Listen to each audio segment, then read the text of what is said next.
Вот как бы, чтобы у вас было какое-то время. Можете назначить раньше, потому что вы должны проконтролировать, а что ваши школы создали. И делается это через отчет.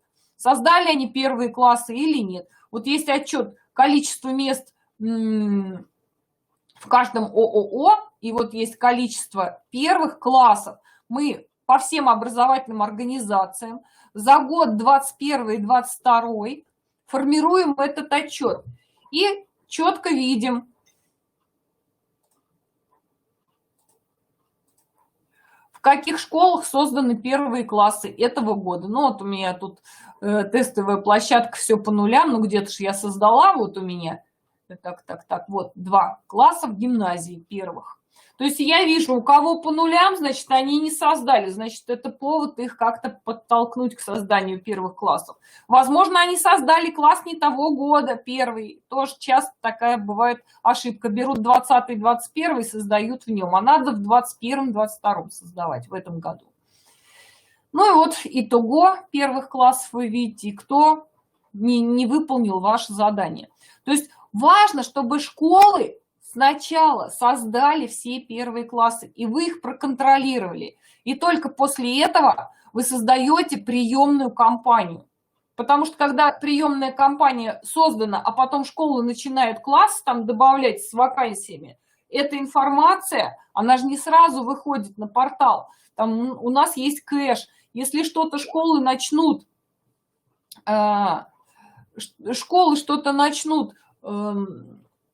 как бы добавлять, да, после создания приемной кампании, вот эта информация, она кэшируется, она сразу не выводится на портал. Это нам надо быстро пересчитать кэш. Поэтому давайте с вами договоримся так, что сначала школы создают первые классы с вакансиями, потом вы докладываете своему региональному администратору о готовности муниципалитета, он проверяет ваши настройки, или нам пишите: проверьте наш муниципалитет, мы готовы к приемной кампании, я быстро посмотрю, что вы сделали. Вот. Но лучше проинформировать регионального администратора. И потом региональный администратор где-то за 3 суток до начала приемной кампании просит нас пересчитать кэш, чтобы у вас на портале отобразился обратный отчет, чтобы вы убедились, что как бы ваш муниципалитет появился на портале, и форма готова уже к открытию. Тут еще есть такой нюанс. Если хотите попробовать тестовую приемную кампанию, ну, возьмите какую-нибудь школу в качестве теста, создайте в ней тестовый класс, создайте тестовую приемную кампанию, но делать это надо. Вот сколько у нас уже времени осталось до начала приемной кампании. Делать это надо раньше. А вот за 3 суток начала реальной приемной кампании все школы должны создать свои первые классы, а вы должны создать реальную приемную кампанию, сделать ее активной и уже сидеть, ничего не трогать. Да? Итак, где мы создаем эту приемную кампанию? И еще раз, для того, чтобы потестить свою рабочую систему, не обязательно подавать заявлений много. Проверили, как подается заявление через ведомственную систему, и проверили, как подается заявление с портала, проходит ли оно. Если все нормально, все, удаляете тестовые заявления, удаляете приемную кампанию и создаете реальную, и закрываете ее, не трогайте ничего. Итак, приемная кампания где создается? После того, как школы все свои первые классы создали, вы их проконтролировали, настройки территории сделали, значит, идете реестры, приемные кампании,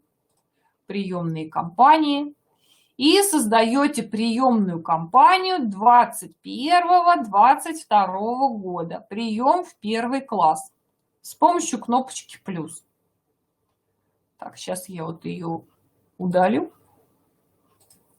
и заново вам покажу. То есть плюс. Название может быть любое. Хотите там первая волна, ля-ля-ля-ля-ля, прием в первый класс. Прием в ООО на будущий учебный год. Учебный год 21-22.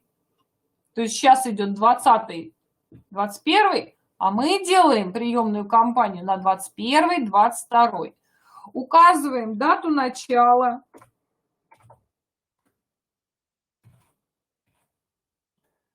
приемной кампании, дату и время. Указываем конец приемной кампании. Ну, тут другая, конечно, дата там будет, например, там 5 июня. И время, когда вы заканчиваете прием. Параллель выбираете первая. Вот здесь с образовательными организациями. Если в первой волне участвуют все образовательные организации, значит, мы галку делаем. Если какие-то не участвуют, то тут есть два пути. Либо поставить все образовательные организации, а в тех, которые не участвуют, пока первые классы не создавать, либо нулевые вакансии поставить. Нет, лучше вообще не создавать там первые классы. Либо добавить их по одной в приемную кампанию. И добавить. Вот у меня одна гимназия участвует. Приемную кампанию всегда можно отредактировать, но не забывайте, что при редактировании приемной кампании эта информация сразу на портал не выйдет. Итак, активную ее делаем. Вот эту галку с учетом закрепленной территории не ставим. Мы принимаем все заявления со всеми адресами. И ставим галочки «Портал». Это чтобы подавалось с портала разработки ИРТех. И ПГУ, если у вас есть РПГУ и ЕПГУ. И оттуда тоже подаются заявления. То есть, ну если нету ПГУ, не выведена услуга, значит, ну все равно поставьте, это лишним не будет. Итак, еще раз настройки. Название любое, год 21-22, дата и время начала, дата и время окончания, параллель первая должна быть активной, в нее должны быть добавлены образовательные организации, галка с учетом закрепленной территории не ставится, иначе потеряете заявление. Портал и ПГУ и сохраняете. Все после того, как вы создали приемную кампанию, надо отрапортовать региональному администратору, что все готово у меня. Региональный администратор просит нас пересчитать быстренько кэш, чтобы у вас вот на портале вашем вы должны убедиться, что у вас подтягивается ваш муниципалитет и идет обратный отсчет.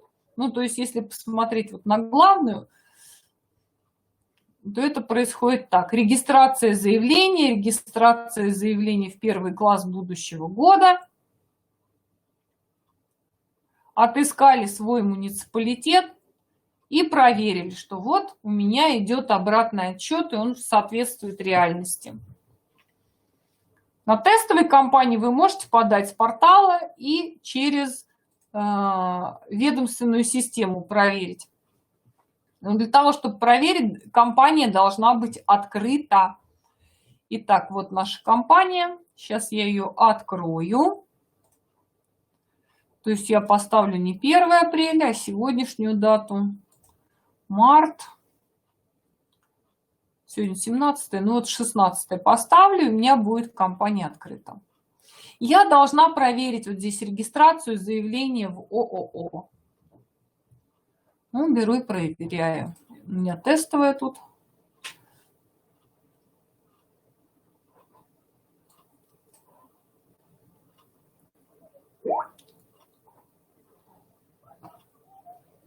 Сейчас, секундочку.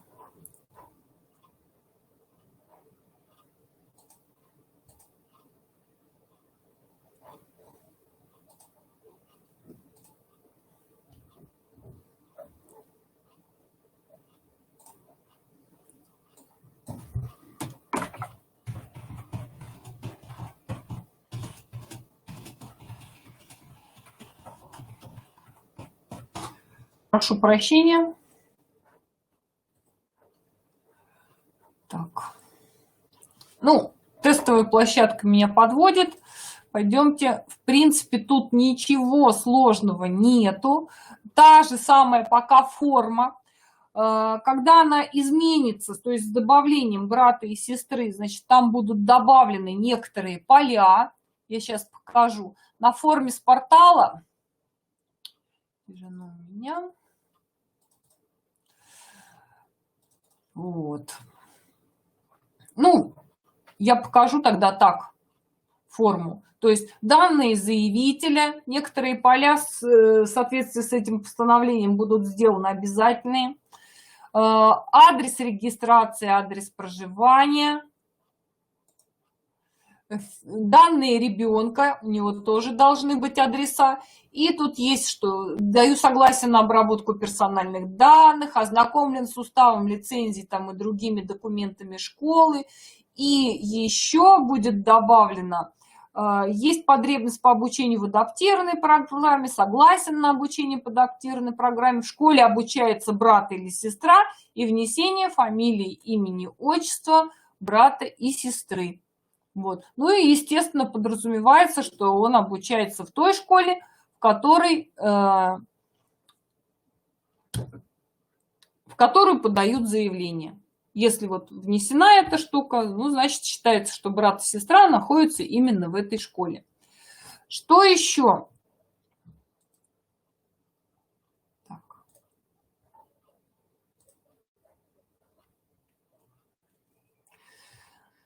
Так, параллельно с тем, что школа... Да, конечно, настраиваете. Школы свою делают задачу, а вы свою. Да, 14/1 это тоже выбранные. И хотела показать сейчас, где можно посмотреть эти. К сожалению, у меня форма тут не открылась, подвела меня. Ну, у нас форма та же самая, что у вас вот сейчас. Возьмите свою боевую систему, подайте заявление в текущий год, вот то же самое. То есть я считаю, что даже нету как бы необходимости. Вот сейчас вам еще раз показывать старую форму регистрации. Где-то в 20-х числах мы ее доработаем, вот тогда посмотрите, что будет. Я хотела показать, где можно проверить вот эти вот выбранные дома. Вот здесь, видите, у вас в любое заявление зайдите, у вас есть старые заявления. Редактирование, заявитель. И здесь есть какие-то адреса внесенные, да. По любому адресу вы можете посмотреть улицу там. И, предположим, на этой улице какой-то вот есть дом там с индексом, который надо выбрать. Сейчас.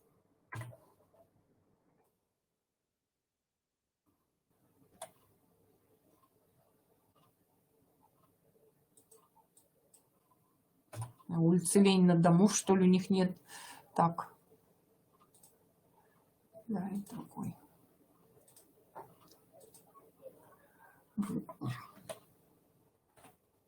Ну, хочу сказать, что вот если вы здесь набираете дом, любой, у меня что-то тормозит сегодня площадка, набираете дом любой, тот, который у вас с литерой, вот не набираете литеру, набираете только дом. Вот здесь вот в выборе показывается, какие существуют дома с литерами. Вот видите, 15А. Вот, я понимаю, что по улице там 3-я Запрудная, дом 15А с литерой пишется как 15 без пробела, а маленькая. И вот для проверки, когда вы вносите выбранные дома, вы можете в любое заявление пойти, попробовать начать набирать этот адрес, чтобы найти вот дом, как он в справочнике ФИАС. Ну, либо иметь под рукой там открытую вкладку со справочником ФИАС, так смотреть. Но здесь вот он, как бы система ваша смотрит уже на справочник ФИАС, и мне кажется, так даже быстрее будет проверить выбранные дома. Ну, что ж он не вы... Кстати говоря, вот на сервере надо посмотреть будет перед приемной кампанией, ваши технические специалисты и наши должны посмотреть свободное место на сервере. Да? Вот. Мы боимся, что при обновлении системы настройки могут слететь, хотя не факт. Я не думаю, что слетят настройки. Об обновлении будет вам сообщено, и после обновления вам надо будет просто зайти в свои настройки, посмотреть, а не слетело ли что-нибудь. Ну, вообще обновление планируется где-то 20-го, 21-го, это выходные, ну, в понедельник, наверное. Хотите, настраивайте вот закрепленные территории после понедельника. Да. Ну, кстати говоря, настройки закрепленных территорий, по-моему, Коми настраивала себе, потому что они у вас должны быть уже настроены, понимаете? Вам можно их просто подредактировать, если там что-то уже было настроено.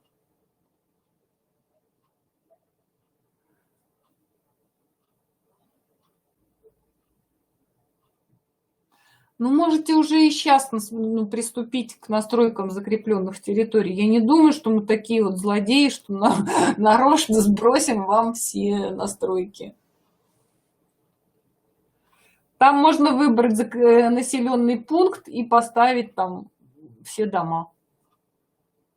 Если это небольшой населенный пункт, деревня или там поселок. Выбирайте вместо улицы, там же еще и населенные пункты есть. И указываете все дома. Ну, давайте вот на этом пока закончим. А если микрорайон, ну, надо смотреть справочник. Я вам не могу так вот сказать. Микрорайон, какой микрорайон? Надо смотреть. Если он есть в справочнике ФИАСа, его можно выбрать, значит, выбираете микрорайон. Не все населенные пункты есть. Быстро пишите в поддержку, добавьте такие населенные пункты. Добавляем. Вот.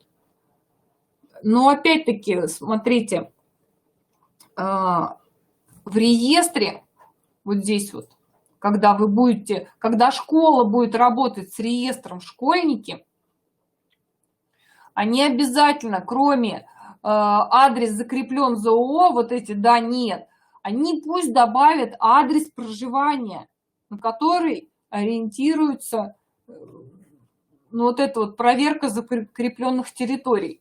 Реестр можно отсортировать будет там школам по нескольким параметрам, то есть по адресу, по приоритету льготы, по дате регистрации. И между...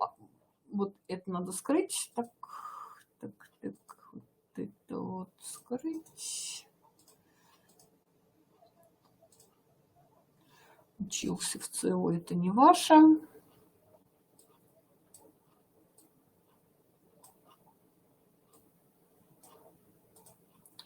То есть реестр они сортируют. Адрес закреплен за ООО, приоритет льготы, зарегистрировано. И вот здесь вот еще должна быть отметка. Имеет преимущественное право, будет колонка добавлена.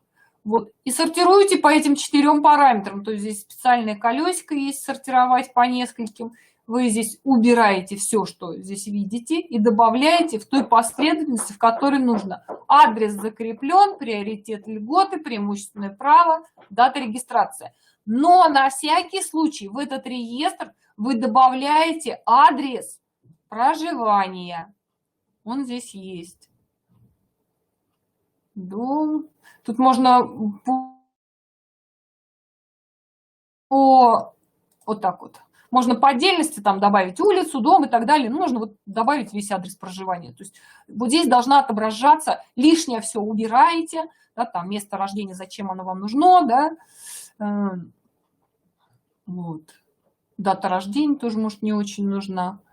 И даже номер заявления, чтобы адрес был побольше. И глазами все равно после сортировки смотрите, а ваш ли это ребенок или не ваш. То есть не вы смотрите, а школа смотрит, чтобы не пропустить, чтобы убедиться, что все адреса в заявлении внесены верно. Но это уже не ваша как бы проблема, это проблема школы.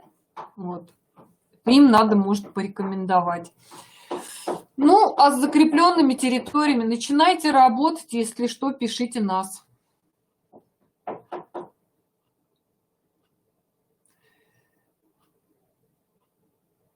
Школы не могут объединять заявления, не могут. Ну, муниципалитет может объединять, если они в одном муниципалитете. И, ну, в первую волну адрес регистрации, значит, добавляйте адрес регистрации. Вот.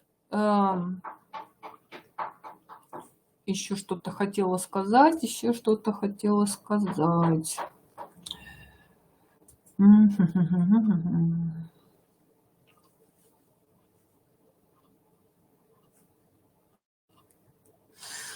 Нет, тут можете даже не сомневаться, там несколько льгот добавят, это больше не работает, да, телефон техподдержки, оставили одну почту.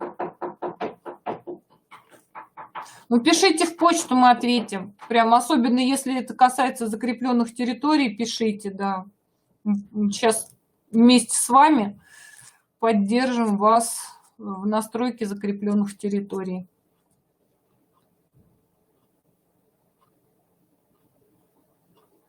Какие точно должны быть по выстраиванию. Вот я назвала их. Адрес закреплен за ООО, приоритет льготы, наличие преимущественного права и дата регистрации. Вот они так по этим 4. То есть сначала идут кто по территории, потом и далее кто без территориальной привязки. Потом в каждой из этих категорий сортируются по льготе внеочередники, первоочередники на общих основаниях. Потом сортируются внеочередники, кто имеет преимущественное право, и внеочередники, которые не имеют преимущественное право. Потом первоочередники также отсортировываются, кто имеет преимущественное право, кто нет. И потом в каждой из этих подгрупп по дате регистрации. Новый будет до 7 июля. Ну, судя по тому, не новые, наверное, в очередь-то вы их можете ставить. В очередь.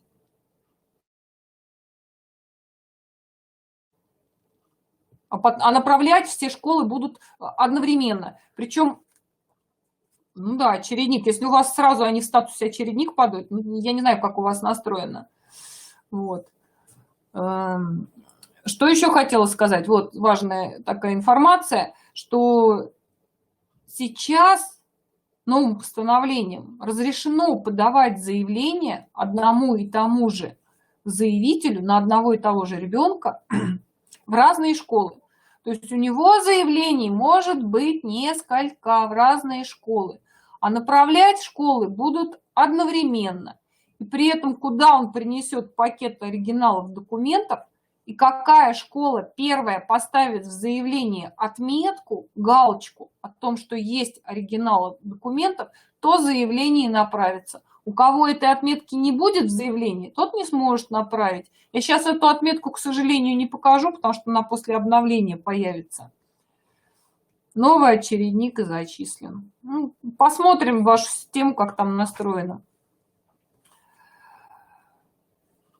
Да, вот они могут сейчас подавать заявления в разные школы, но направится только то заявление, у которого будет отметка об оригинале, о приеме оригиналов документов. И они, конечно, могут и в другую школу там что-то отнести, показать, да, и еще что-то. Но другая школа не сможет поставить эту отметку, пока первая, которая поставила галку, не снимет ее. То есть таким образом направится все-таки только одно заявление, несмотря на то, что подадут много.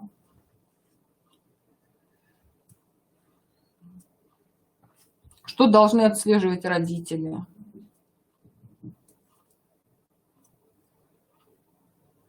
Я могу вам еще раз послать инструкцию, как сортировать по нескольким параметрам. Ну, как бы параметры, вот они, вот еще раз в записи покажу. Адрес, приоритет. Вот после приоритета должна стоять колонка, которой пока нету, наличие преимущественного права, и потом по дате регистрации. И сначала вот по первой колонке сортируются, потом по второй, потом по третьей, потом по четвертой. Вот эти вот 4 параметра при построении очереди в школу, да, они определяющие. То есть вот они сначала должны те, кто да, потом те, кто нет. Приоритет не очередники, первоочередники на общих основаниях. Потом те, кто имеет преимущественное право, те, кто не имеет. Для первоочередников имеет, не имеет. И потом в каждой этой маленькой будет еще по дате регистрации отсортировано. Так. Ну, тут легко сортировать, в общем-то, вот. Нажимаем вот это, сортировать по нескольким, все убираем и добавляем адрес закреплен, дальше приоритет льготы, Потом еще одна штука, которой сейчас нету, есть преимущественное право и по дате регистрации. По приоритету льготы. Так, вот так, по убыванию. Адрес закреплен. Вот так вот, кажется, готов. Ну, стрелками можно играться. Вот так вот, скажем. Ну, сразу не сделал по нет. Сортировать по нескольким. Так вот, так вот.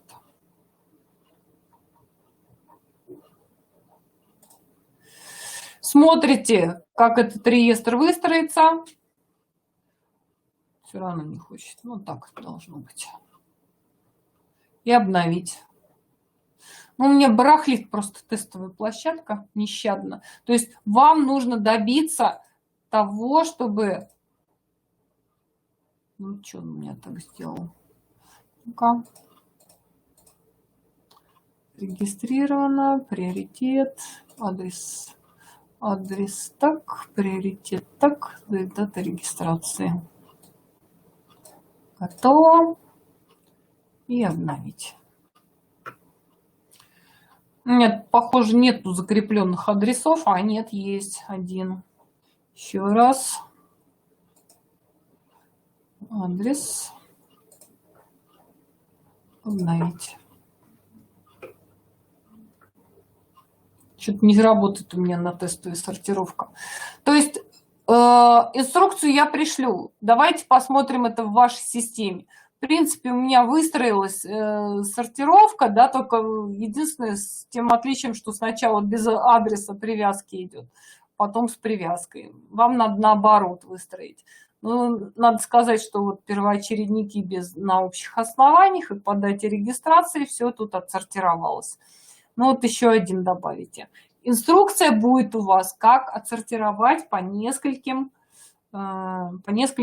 столбцам. Я даже напишу инструкцию, наверное, чтобы она у вас была для школ, да, когда пройдет обновление. Еще раз сама настрою в каком-нибудь муниципалитете и прямо на вашей системе сброшу вам инструкцию.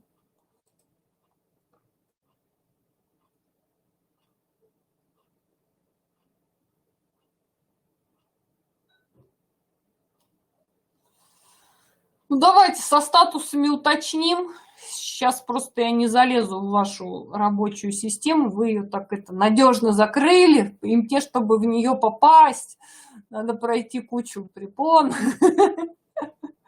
Ага, да, инструкцию сделаю обязательно. Вот. Ну, я говорю, вот насколько я слышала по приемной кампании, да, то, что вы в очередь-то их поставите, и будет дан какой-то период, когда все школы одновременно будут направлять в какой-то день. Надо посмотреть еще по постановлению и уточнить. Вот насколько у меня вот тут записано, там прям есть конкретное... О!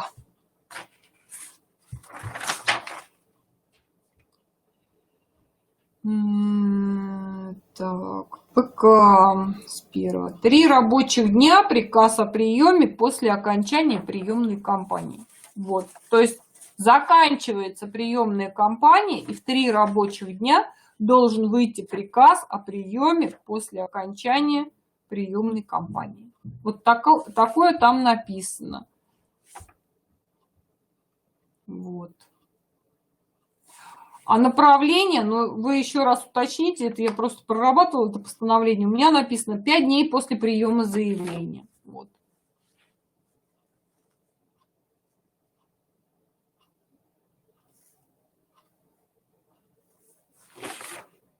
Ну, вот озвучила то, что как бы было в этом постановлении, да, по срокам. Вот. Но опять-таки, тут еще, мне кажется, зависит от того, с привязкой очередник или без привязки. То есть, если он с привязкой, ну, значит, 5 дней после приема заявления вы его должны направить. А приказ о зачислении уже вот не позднее 5 июля после окончания приемной кампании. Вот. Опять-таки тут есть такая запись, что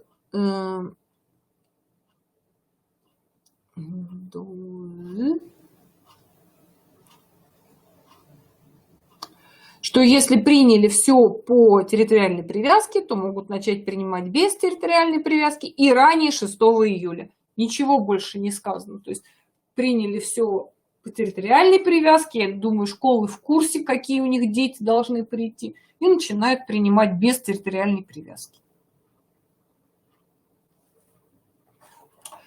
Вот тут уже как бы вы, наверное, не со мной должны советоваться, а с вашим Минобром. Они вам все скажут. Ну все, давайте, если будут вопросы, пишите нам в техподдержку. Все, что знаем, вам ответим по приемной кампании, потому что сейчас это в приоритете. Мы тоже заинтересованы, чтобы у вас все было хорошо. Все, до свидания.